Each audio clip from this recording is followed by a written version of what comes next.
If you love Sid Meier's Civilizations, then stay tuned. If you love Magic the Gathering, then you found the right place. If you actually love both, well, wow, why did it take you so long to find this channel? I am Loki the Gamer, and this is a very special edition of my Civ 6 themed Magic cards, because we're talking about Phoenicia.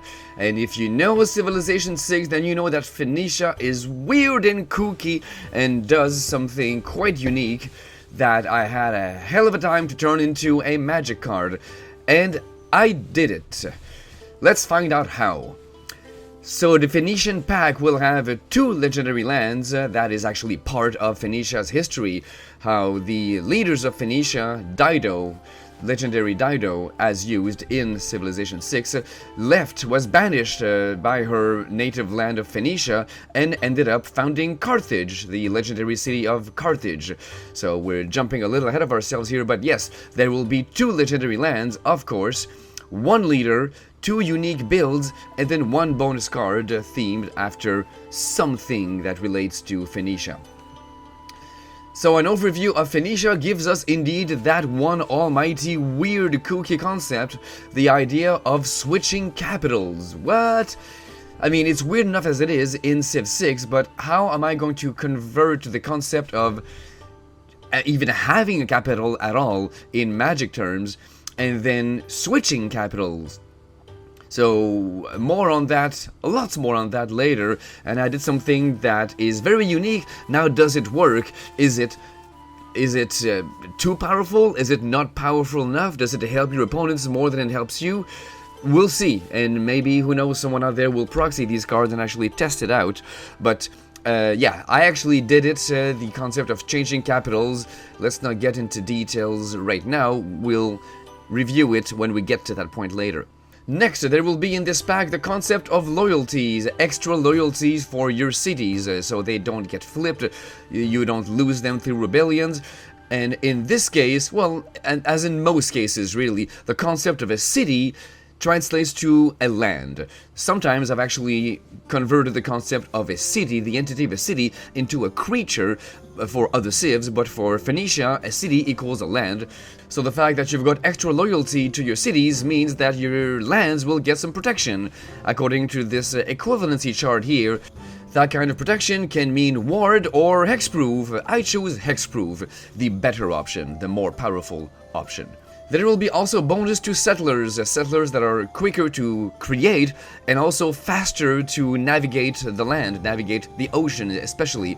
So that will mean, since the Phoenician are quick to settle more lands in the game, they will also get more lands literally in Magic. There will be talks of trade routes. I always, well, usually interpret the concept of a trade route into tit for tat. You give something, you get something. In this case, you will give lands. That's right, you heard right. You will outright give lands, and you'll get some treasures back. There will be some production bonuses, and that will turn into ramping, into mana generating abilities. Not very surprising there. There will be ships, of course. Phoenicia loves ships, and like usual, ships are translated into vehicles, specifically blue vehicles. And there will be the concept of healing. Healing could mean protection or damage prevention, but I outright used indestructibility. Now, the color identity of Phoenicia will have some blue, and that's it. It's blue, it's Phoenicia, it's the sea. They are in love with the sea, so there's only blue that is suitable for them. Phoenicia in Civilization 6 has the ability Mediterranean colonies. Begin the game with the writing technology. Let's pause there right away and reflect on the fact that I could have used that in my Phoenicia land.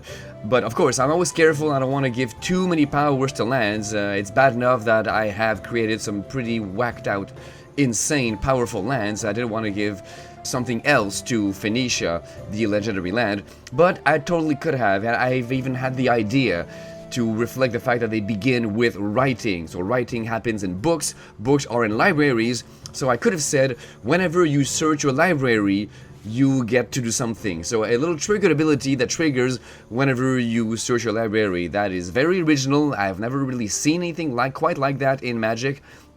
and it would have befitted the Phoenician people, but it would have made for a land card with too many things going for itself. And besides which, they don't begin with the writing technology, they only begin with the writing Eureka, so they're halfway there only. Now, there's the concept of loyalty bonuses. Coastal cities founded by Phoenicia and located on the same continent as the Phoenician capital are 100% loyal.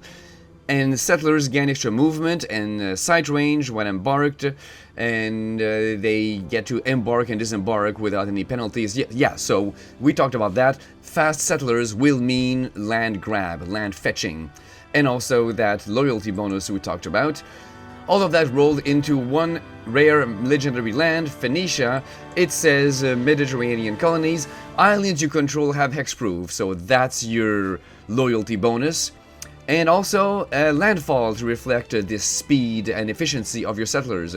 Whenever a land enters under your control, if this is the first time this ability has resolved this turn, you may return a land you control to its owner's hand. If you do, you may play an additional land this turn.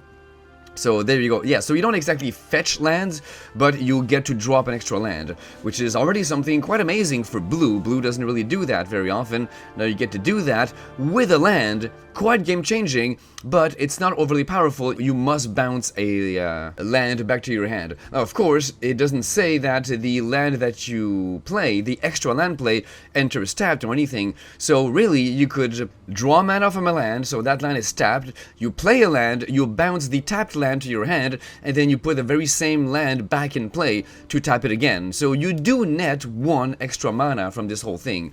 That's why it's good. Is it too good? I don't know. In a commander deck where you can only have 1, it's fine.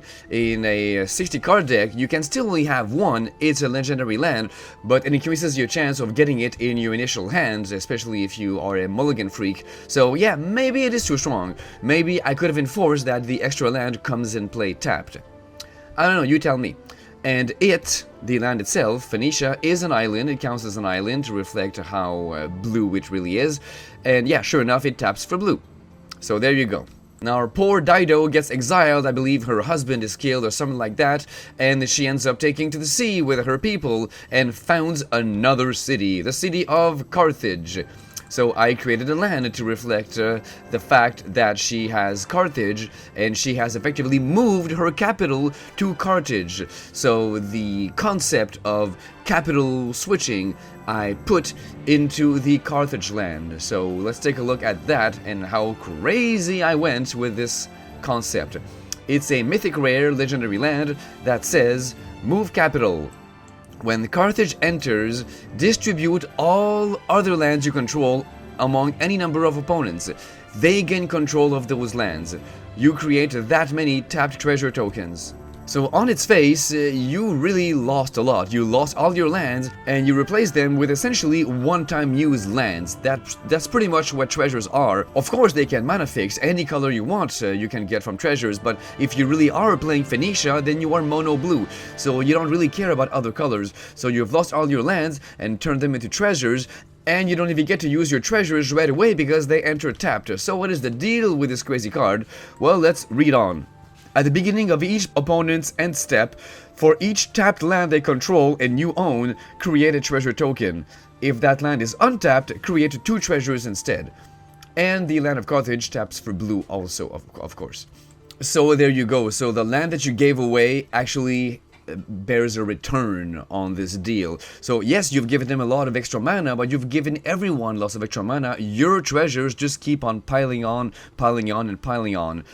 And of course, I made that whole thing about getting 2 treasures if the lands are untapped as an incentive for the opponents to use them. So they are really incentivized to use those lands that you've given them and not keep them untapped. Of course, it's easy for them to tap them before their end step. If they haven't used those lands, they can just tap them. There is no mana burn. We haven't had that since what, 1996. So yes, they can just tap them before the end step in order to prevent you, to keep you from getting your double treasures. But that's okay. That is simply a deterrent in order to deter them from keeping those lands untapped, so they are not tempted to cast spells during your turn with your lands, so they can't just simply leave a couple of islands untapped for potential counterspells or anything like that. So they are encouraged to tap themselves out, lest you get extra treasures. At least tap themselves out with your own lands. That's how I turned the crazy concept of switching capitals into a magic card. You give away your lands and they give you treasures back in return. You tell me if you think that that is a way too powerful a bonus to give your opponents, because on the turn after you've done this Carthage capital switching thing, all your opponents have extra lands, so they get to take advantage of all of this before you ever do. So when your turn does come back, you will have so many treasures and then you'll be able to dominate, but it might be too late by then. You might possibly have given them too much of a leg up. Of course, it's up to you to distribute those lands among your opponents, depending on whom you think is less of a threat, who you think actually is less inclined to attack you, who you think that you can actually take out quickly, even though you've just given them a big boost. So yeah, the politics of this whole thing are a thing. You could even make some deals. I'll give you more lands, or none to him, or more to you, if you do this for me, and then wait and see if they actually make good on their promise. So yeah, the politics of this card are very interesting, along with just the concept in and of itself. Now let's finally take a look at Dido, Queen of Phoenicia. Her ability is called Founder of Carthage. See, I told you. Can move their original capital to any city with a Kothon they founded by completing a unique project in that city. Yeah, we did all that. I made a card just for that. +1 trade route capacity for each government plaza building and the government plaza district, and extra production for districts in the city with the government plaza. So there you go. Dido is a little bit like my Suleiman, like the original Suleiman, the one that simply didn't do anything. He just gave you access to certain goodies that I put onto other cards. This Dido, same thing. She gets to move her capital. Well, I made that concept into a land of its own. She gets a special deal with the Kothon. She relies on the Kothon. Well, I made the Kothon obviously into its own card. It is one of their unique builds, so of course the Kothon is its own card, and she relies heavily on it. And then the Government Plaza, she relies heavily on the Government Plaza. I also turned the concept of the Government Plaza into a card, and I made that card part of the Phoenician set. So really, she doesn't do anything. She just has access to all of these cool things. And sure enough, that's exactly what I did with her card. I made her a cheap little 2-drop, 1 blue, 1 generic, Dido, Queen of Carthage, a rare, human, noble, rebel, 2/2, and her Founder of Carthage ability says, tap her, and then choose one. Search your library for a card named Phoenician Government Plaza, search your library for a card named Kothon, or search your library for a card named Carthage. Put the chosen card in play. If you search your library, shuffle. So, first of all, that could be an extra land drop, because you get to tutor for Carthage and put it in play. Doesn't go in your hand, so it doesn't count towards your land drop, so she helps you ramp a little bit. She helps your mana base a little bit with that one land action. And of course, Carthage entering play does this whole crazy thing that we talked about. She can also tutor for the Kothon and the Plaza. So yeah, really, she doesn't do anything by herself. She just helps you get all the pieces of the puzzle that makes Phoenicia great. And she can do that just by tapping, and she only costs 2, so this whole thing can begin quite early in the game if she is your commander. And also, you can fetch all those things in any order, so you don't have to move your capital to Carthage on turn 3 if it doesn't suit your purposes. You can start by the Kothon or the Government Plaza, whichever suits your purposes that particular game or your strategy. So yeah, you can really do all those in any order. So Dido was actually quite quick to cover. Now let's cover the other things. Well, we've already done Carthage. Let's actually pause on that and look at the unique unit of the Phoenician before we do the Kothon and the Government Plaza. The Byreme is a ship that gets extra movement, so I turned that into Flash and Haste. It gets combat bonuses, I turned that into Double Strike, and it prevents traders and nearby traders from being plundered. And I turned that into protection for your treasures. So there's the Byreme, a 2-drop, 2 blue, common vehicle, 2/2, Flash, Haste, Double Strike. treasures you control have hexproof, and a crew of 2. So it makes sense, they protect your trade deals. Trade deals, of course, involve treasures, and as we've already seen, Dido will rely heavily on treasures since she can get reliably Carthage into play, and Carthage will get this crazy chain reaction of getting treasures. You'll be relying on treasures for your mana base, like for the entire game. So yeah, it would be good to be able to protect them. So you've got hexproof for your treasures. Not sure who would actually actively target your treasures, but knowing that they are your only mana source, essentially, and it's easier to target and destroy artifacts than it is to destroy or essentially hamper lands, then who knows, your opponents might not shy away from attacking your treasures. If they want to do that, they have to do that without targeting them, because your Byreme, if it's in play of course, can protect them. Now let's go back into this whole strategy of Carthage, Kothon, Government Plaza, and look at the Kothon. In Civ 6, the Kothon is super important to the Phoenician. You can expect to build one in really most of your cities. It gives production bonus to building ships, so you can expect some ramping or some discounts to your blue vehicles. You get some great admiral points, well of course that's normal, and you get some settler production bonuses. You've got some gold bonuses, and you get to trade overseas through the Kothon. I believe that's normal for a harbor, but the Kothon allows you to do that even before the Kothon is completed. Even when it's under construction, you can already start using it for trading. Is that crazy? And finally, it can heal all of your ships instantly.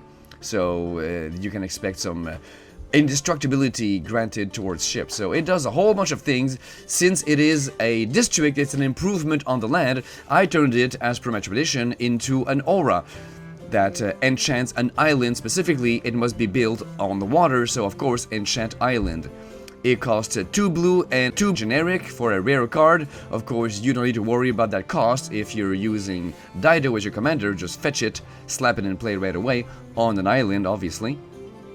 And then your blue vehicle spells and legendary pirate creature spells cost 2 less to cast. So there's your production discount for blue vehicles, and because of the ease of building settlers and also granting great admiral points, I decided to extend that to legendary pirates, because why not? And blue vehicles you control have, you may tap treasures to crew this vehicle as if they were 1/1 creatures.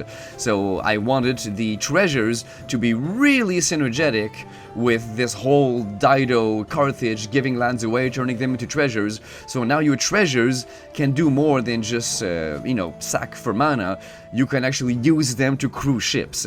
I thought that was really cool. So yes, you are such a lucrative economic trade focused civilization that your treasure itself can sail practically on its own. That's how little help your treasures need to sail across the sea. And finally, Enchanted Land has tap blue vehicles you control gain indestructible until the end of turn. So there you go, there's your free healing. By tapping this one land, all of your ships are indestructible. That can be pretty cool, pretty nasty, and of course your ships might have been crewed by treasure, so it's all very synergetic. I'm quite happy about that. One still has to wonder, is it all worth it, doing this whole, my lands are given away and I use treasures now, but my treasures are cool because they can crew ships. Is this whole synergetic powerhouse worth it because you've given your lands away? So it would be worth a test for sure. It might actually be too good, in which case maybe some of these things could be made more expensive. Maybe Dido could tap and pay some mana to use her tutoring abilities. I don't know, it's worth testing. And finally, like I said, I turned the concept of a government plaza into a card, and I gave that card to the Phoenician set. So it is a rare card that only costs 1, but again, you don't care because you will tutor it and slap it in play. And it is also a land aura. So more land auras to pick from for those civs that are heavy on land auras, those that make literally land aura tribal decks. So you've got a couple more, so you don't have to be Phoenicia to really find those amazing. Many other civs care about land auras, blue one specifically. So the Phoenician government plaza says, when this aura enters and whenever another aura enters attached to the same land this aura is attached to, create a treasure token and scry 1. So we're going all the way back to the Dido ability that said she gets some bonuses, specifically a trade route, an extra trade route bonus when she builds her government plaza and when she builds extra buildings in the government plaza. So that means whenever that card drops and whenever you add more auras onto the same land, you get your extra trade route, which translates to a treasure token and a scry. And of course, all of these extra land auras that you slap onto the same land, they are assumed. That's a bit of a given, that they are assumed to be. They represent extra buildings in your government plaza, even though they might be, I don't know, a freaking pasture for all I care, or an outback station from Australia, whatever it is. But it is considered to be an extra building, therefore, boom, you've got your special Dido power that activates. And then you may pay 1 rather than pay the mana cost for enchantment spells you cast that target the same land this aura is attached to. So not only you get this whole thing, it's in your best interest to keep enchanting the same land, so your government plaza, build more things in it, more things. Not only that, but you actually get a leg up. The card actually makes it easy for you to do so, because you only pay 1 to slap more auras onto the same land. That is also to represent the fact that Dido gets production bonuses for the city in which you have your government plaza. And there you go, that wraps up truly, I'm sure, the most unique bundle I've made in this whole project. Even more crazy than Coupe of the Maori, which actually, wow, what do you think? Would Dido make a suitable addition into the 99 of a Coupe deck? That could be interesting. The opposite is not possible because Coupe has green in his color identity. But yeah, I wonder if Dido and all of her cards, obviously, would fit in a Coupe deck. Very interesting, because they are both obsessed with islands, fetching islands. With Coupe, you can fetch a lot of islands very early on, and then if you actually draw Dido and play her and fetch Carthage, you give a whole bunch of islands away, more than usual, and then you're swimming in treasures. I don't know, it's a thought. And Elizabeth I of England is also mono blue, and John III, is that how you say it, of Portugal is also mono blue. So all of these mono blue or nearly mono blue people could gain by joining forces and becoming Captain Planet. Okay, so Loki the Gamer tells you to check out my other videos, like them, subscribe to not just my channel, but subscribe to every video. No, I don't think that's possible. So let me know what you think about this crazy Dido set, and I'll talk to you later.